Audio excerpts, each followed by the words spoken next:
What's going on, guys? Today's video is going to be a little bit different than usual. I'm going to go ahead and start with the message. Oh my gosh, I almost fell. I'm going to go ahead and start with the message, and then I'm going to go to the workout from there.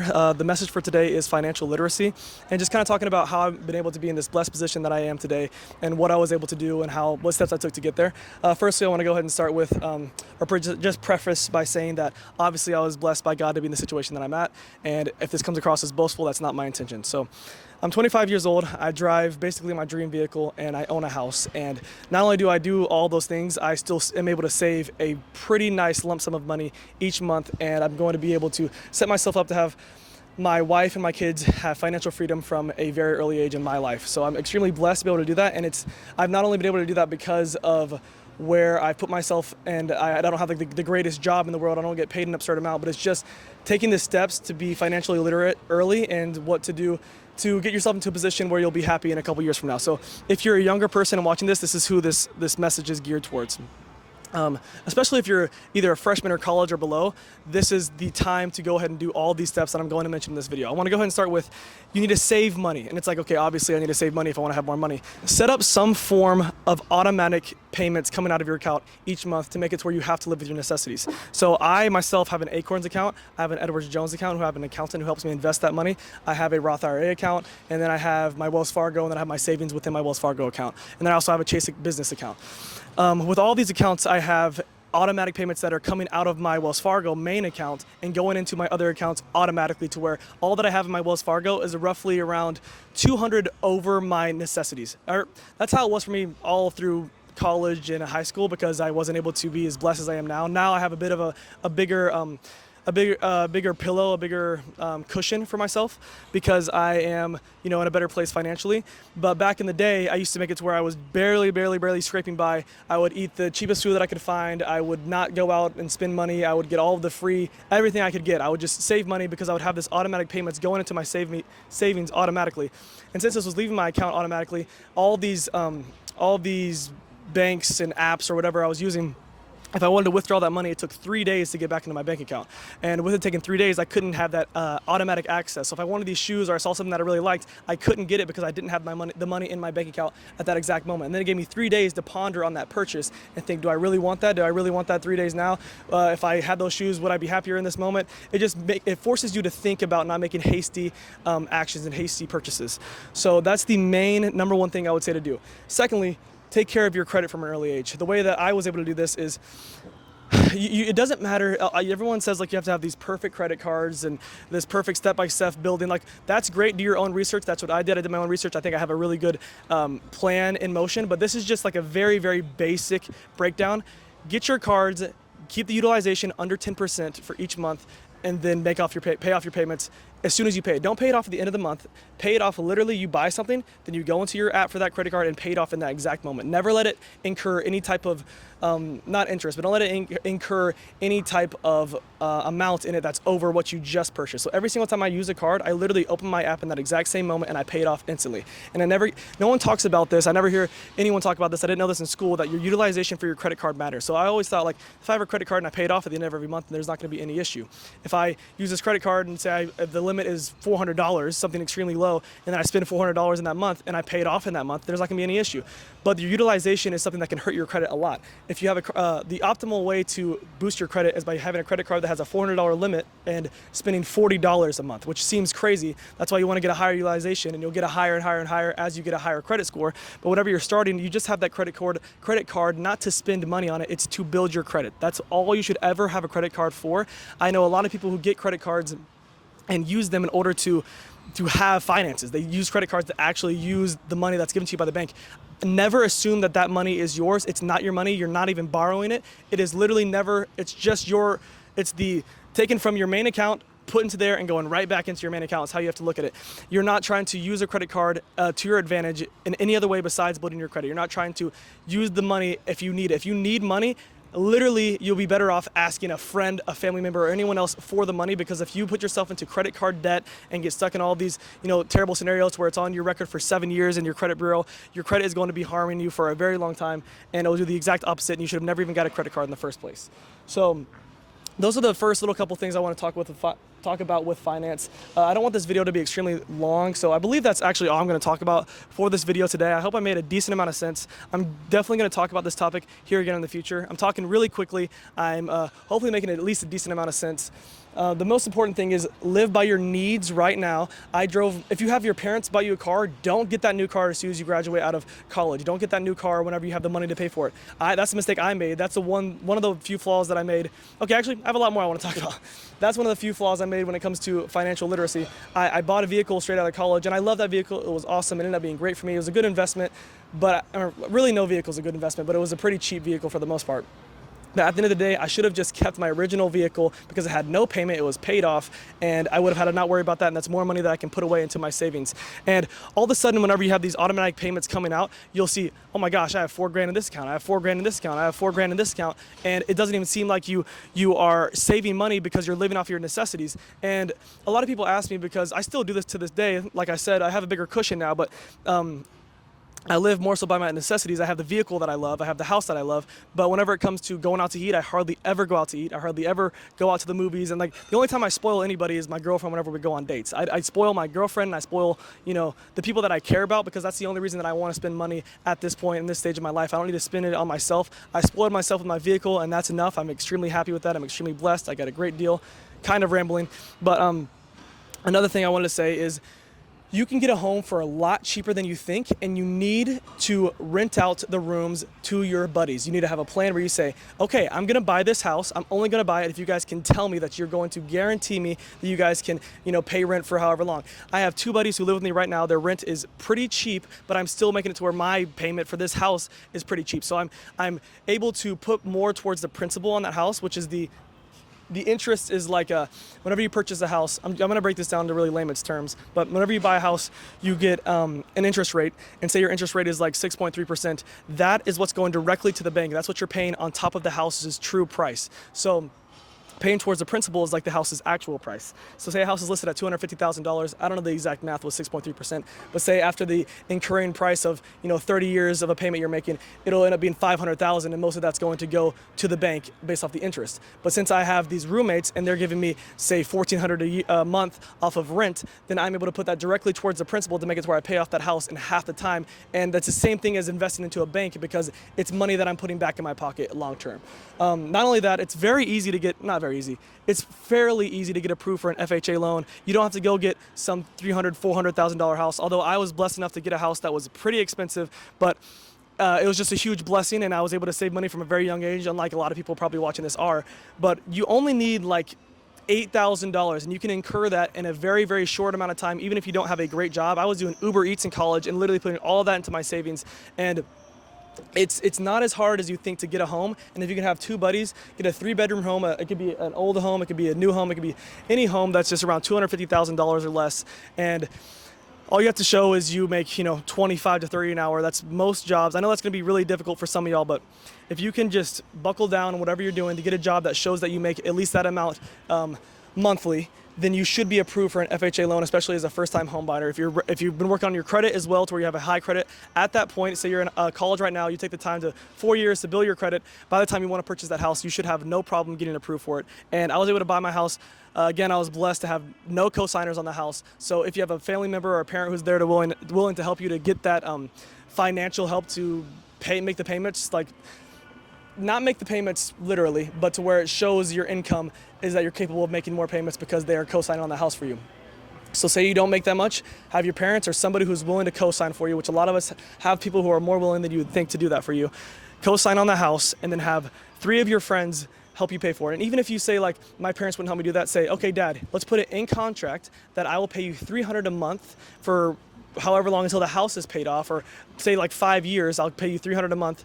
And this, first of all, it doesn't cost them anything to co-sign on the house, but say that they want some sort of incentive from you. You'll pay them $300 a month, and with your friends paying you for the rent, that will be still money in your pocket that you're saving at the end of the day with the house payment. Most of your parents won't require you to do that, and most of your parents will be more than willing to do it. I've been rambling like crazy. I just gave you guys like a shit ton of information. I apologize for that. I didn't write down exactly what I wanted to talk about, and I'm kind of in a rush here right now, so I'm talking extremely quickly. I apologize for that as well. You guys can DM me for more financial help, but I'm living proof that you don't have to be extremely, rich in the sense of what you're making monthly to get to a place to where you want to be in the future. Now I have a job that I make a great amount of money, and I'm able to still live by my needs, and I'm able to save more money and not be like, oh, now that I have all this money, I'm going to spend more, because that's what a lot of these guys, you build bad habits and you say you get the job of your dreams, but you're still having to live poor and not saving money. I'm living poor and saving money.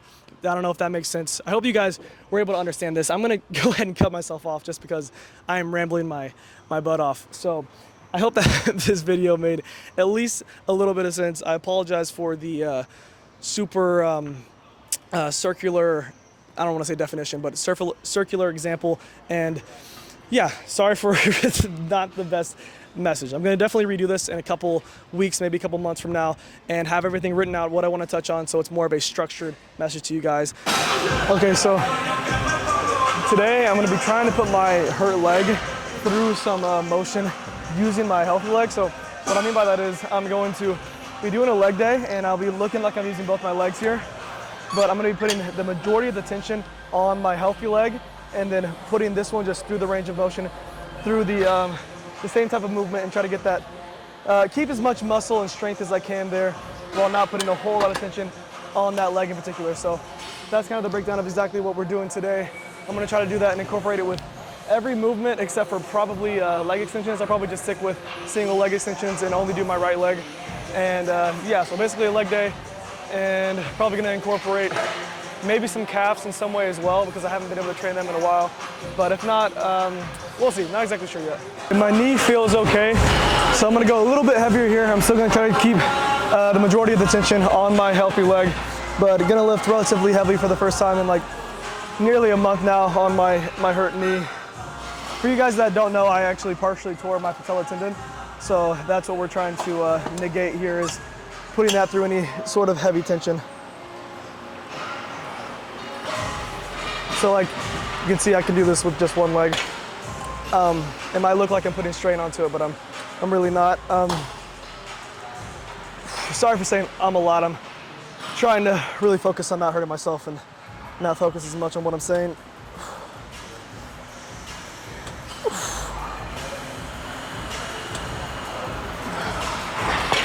That feels okay. I still haven't went to the ortho, so probably you're gonna tell me to not use my leg or be on my leg at all whenever I do end up going, but it feels okay. If I feel any type of sharp pain or anything like that coming on, then I'll obviously stop. Is this the smartest thing to do? Is this what I recommend to the average person? No. Do I think that I'm okay, and do I think that my knee has done the majority of its healing? Yes, and I think that I'm smart enough to be able to put it through the same range of motion, the same movements in a safe way. So I think we're gonna be okay. I'm probably gonna go ahead and call it here with that leg though. Just gonna do 2 little slight working sets, if you want to call it that, and then I'm going to go to actual failure with this leg for 2 more working sets from here. I'm going to kind of do that with everything that I can, and I'm probably not going to record the next 2 working sets here for this, but I will do them, and then I'll probably be heading to, I don't know, maybe like some sort of compound movement I can do with one leg, like the leg press or some sort of variation. Okay, I hate this machine. The leveraging sucks. Like when I get to the bottom portion, there's almost no tension. I can't get a great range of motion. 99% of the time I would never use this machine. But when it comes to stability mixed with being able to just feel safe whenever I am trying to put this leg through a range of motion that is a decent compound-ish movement, because obviously, compound for the most part is just lifting heavy. This isn't very heavy, but for the most part, it feels good with what I'm trying to do, and that's why I'm doing it. I'm gonna do probably 3 sets here, relatively light, almost just like pump work. The same type of thing is like, I've talked about this in a couple past videos ever since I hurt my knee. It's almost like doing pump work whenever you're in prep for a show. If you look at a lot of bodybuilders, whenever they're prepping for a show, they drop so much in body weight that their tendons and their muscles begin to be more, more likely to get injured whenever they're lifting heavy. So I am doing the same type of thing where I'm just kind of pumping blood to the muscle that I'm trying to use and still keep it functioning and putting it through that range of motion, and slowly try to build up strength, and not even strength, trying to maintain the muscle that I have and not lose anything. So whenever you look at a bodybuilder who's in prep and they're trying to just train and do pump work, they're not trying to grow, they're not trying to get stronger, they're not trying to get bigger. They're just trying to maintain strength and size as they go into their show. Or more so just size, but they will maintain strength as well. I digress. But yeah, I'm gonna do probably, I'll say, like I said, maybe 3 working sets here. I don't know if I've even considered that one a working set. I'll probably do 3 with both legs and then maybe 1 or 2 with my single leg, and then I'll go to leg extensions and then most likely calves. But yeah, and I think you guys have already listened to the message. I'm not even exactly sure what it's gonna be yet at this point, but forgive me if this workout isn't the most interesting in the world, but I'm just trying to give as much knowledge as I can whenever I am, I'm trying to get as much knowledge with training through an injury. And I'm normally a lot more enthusiastic, especially on my leg day, but it just sucks to be, you know, hitting legs and not be able to go near as intense as I'd like to, whenever it's usually like one of my favorite lifting days, just because I can lift extremely heavy and let out some, you know, pimped up energy and anger, and I'm not really capable of doing that. So if I seem down or I seem a little bit not myself and just kind of boring with this video, forgive me in advance. Okay, this video is definitely gonna be repetitive for the most part. Same thing here, I'm helping myself get through the movement by using the majority of the tension on my right leg. I don't really have a rep range. I'm more so just kind of doing pump work like I've been saying, where it's like almost this type of tempo. I'm almost like right here. Control the eccentric a little bit, just kind of pulsating through the movement. Nothing crazy. Yeah, pretty lightweight. I'm on only 90. I probably have like 60 pounds on my right leg and only about 30 on my left, maybe even less. But yeah, that's basically it. I'm gonna do, like I've been doing, probably 3 sets and then 1 or 2 with just a single leg. And then I'm gonna go to probably the adductor machine, which is where I actually can do almost the normal weight that I'm used to, because I don't have any tension pressing down on my left leg. I kind of leave this one hovering, so I'm able to go pretty heavy whenever I do that. I might try to find one more thing to do. I'm for sure gonna try to do calves again. Last time I attempted it, it felt kind of weird on my knee because of the stabilization, but it's been close to a month now, so I'm praying that everything will be all right. Okay, so warmed up here, everything's feeling good. So this is gonna be like a normal working set for myself. I'm gonna be going 5 to 8 reps, and we're gonna do 2 working sets.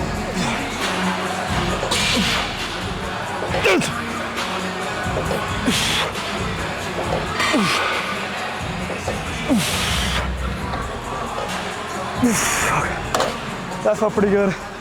Gonna do one more here. I don't think I'm gonna record it just because it's the exact same thing. And then from here, I'll go to something that is calf biased and see if I can get it to work. The issue has been the stabilization, but my knee's feeling a lot better. I got through the whole workout today with pretty minimal pain. So I think we should be okay to do something that's calf oriented. Okay, this is my first, I guess, working set. I'm going super light here just because having to stabilize myself, like putting weight on my knee, doesn't feel great. So yeah, I'm gonna do like 2 here and then just do like pump work like I have been.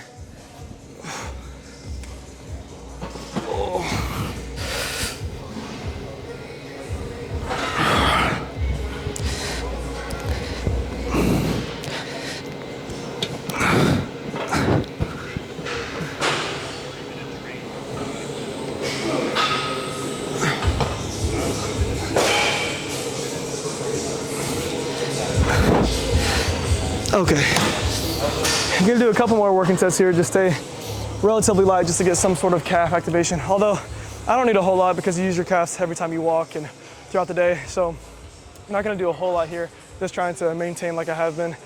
I'll go ahead and end the video there. As always, thank you guys so much for watching and have a blessed one.